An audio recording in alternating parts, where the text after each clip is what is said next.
Restoring our Earth means supporting the innovation in areas of sustainable living and adapting those for a harmonious existence with cohabitants of planet Earth. What it means to restore our Earth is to upgrade the partnership among nature and human society in today in order to secure a better future tomorrow.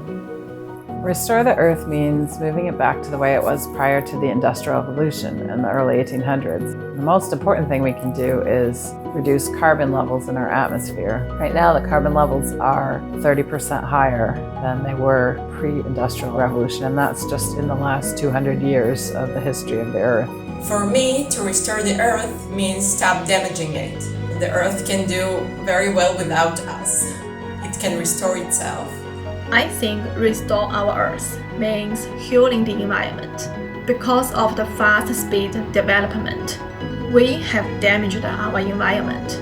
I believe particularly in developing countries like China, we are facing the air pollution and the overuse of plastic challenges. Restoring our Earth, to me, is returning the human role with the Earth to be more symbiotic with nature instead of more domineering, and to try and reverse some of the effects that humans have had over time with climate change and a variety of other topics. Nowadays, we are facing all kinds of pollution and climate change, so we need to restore our Earth to make sure ourselves and the other species can live happily and healthy on our planet. This year's Earth Day theme holds particular significance to me because the focus has shifted from conserving to restoring.